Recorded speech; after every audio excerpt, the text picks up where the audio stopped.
তানভিন সুইটি আপনি লিখেছেন, জিলহজের প্রথম দশকের আমল সম্পর্কে বিস্তারিত জানতে চাই।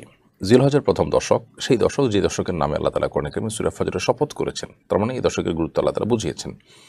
নবী সাল্লাল্লাহু আলাইহি সাল্লাম বলেছেন, এই দশকের নেক আমল অন্য যে কোনো সময় নেক আমলের চাইতে আল্লাহর কাছে অনেক বেশি প্রিয়। ইবাদতের আয়তন এবং আকারে দ্বিতীয় বৃহত্তর মৌসুম রমাদানের পরে এই দশকের প্রধান আমল হলো যে কোনো নেক আমলগুলো পরিমাণে বেশি বেশি করে করতে থাকা, রুটিন কাজগুলোকে বিশেষ গুরুত্বের সাথে করা, ভালো কাজগুলোকে, আর মন্দ কাজ থেকে অন্য যে কোনো সময় থেকে বেশি বেঁচে থাকার জন্য আপনার চেষ্টা করা, যেন মন্দ কাজগুলো, গুনাহের কাজগুলো যেন এই দশকে অন্তত না হয়, এই দশক সম্মানার্থে। তৃতীয়ত, বেশি বেশি আল্লাহর জিকির করা, স্মরণ করা। চতুর্থত, যাদের হজের তৌফিক আছে হজ করা। পঞ্চমত, এ দশকের শেষ দিনে অর্থাৎ 10তম দিনে, ঈদের দিনে সামর্থ্যবানদের জন্য কোরবানি করা। এবং 6 নম্বর হলো, যারা কোরবানি করবেন তারা নখ, চুল, শরীর অবাঞ্ছিত লোম এগুলো কাটবেন না। এগুলো না কেটে তিনি যথাসম্ভব আপনার এগুলা চাঁদ ওঠার আগে আগে তিনি যথাসম্ভব কেটে ফেলবেন। কেটে তিনি কোরবানি ঈদ পর্যন্ত অপেক্ষা করবেন। কোনো কোনো বর্ণনা দ্বারা বোঝা যায় যারা কোরবানি করবেন না তারাও এই আমলটি করতে পারেন।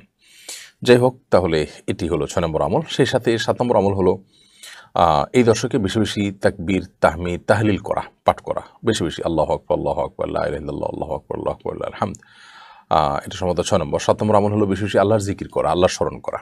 8 নম্বর আমল হলো জিলহজের 9 তারিখ অর্থাৎ আরাফাত দিন সকাল থেকে নিয়ে 9 তারিখ ফজর পর থেকে নিয়ে একেবারে 13 তারিখ জিলহজের অর্থাৎ আইয়াম তাশরিকের শেষ দিনের আসর পর্যন্ত প্রতি নামাজের পর একবার করে এই তাকবীর তাশরিক মহিলা পুরুষ সবাই পড়া।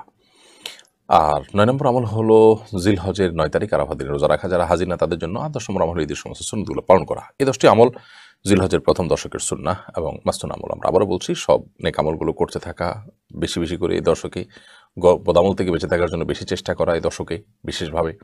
যাদের হজ ফরজ আছে হজ করা, যাদের কোরবানি করার সামর্থ্য আছে তারা কোরবানি করা। আর যারা কোরবানি করবেন তারা চুল, নখ ইত্যাদি কাটবেন না এই 10 দিন, অর্থাৎ চাঁদ ওঠার আগে কেটে ফেলবেন। এই বছর সামনের সোমবার চাঁদ ওঠার সম্ভাবনা আছে বাংলাদেশে, অতএব সোমবার সন্ধ্যার আগে আগে এগুলো করা। এটা যারা হাজি না তাদের জন্য অবশ্য প্রযোজ্য। যারা কোরবানি করবেন না তারাও আমলটা করতে পারবেন বর্ণার আলোকে। আর এরপরে আমল হলো এই দশকে বেশি বেশি আল্লাহর স্মরণ করা, বেশি বেশি আল্লাহর জিকির করা। তারপরে 7 নম্বর আমল হলো বেশি বেশি তাকবীর, তাহমিদ, তাহলিল, আল্লাহু আকবার, আল্লাহু আকবার, লা ইলাহা ইল্লাল্লাহ, আল্লাহু আকবার, আল্লাহু আকবার, লিল্লাহিল হামদ, আল্লাহু আকবার কাবীরা ওয়া আলহামদুলিল্লাহি কাসীরা ওয়া সুবহানাল্লাহি ওয়া বিহামদিহি বুকরাতাও ওয়া আসীলা, বেশি বেশি করে পাঠ করা। এবং এরপরে 8 নম্বর আমল হলো এই আমলগুলোই অর্থাৎ এই তাকবীরটাই জিলহজের 9 তারিখ ফজরের পর থেকে নিয়ে 13 তারিখ আসর পর্যন্ত প্রত্যেক নামাজের পরে একবার করে পাঠ করা, নারী পুরুষ সবাই।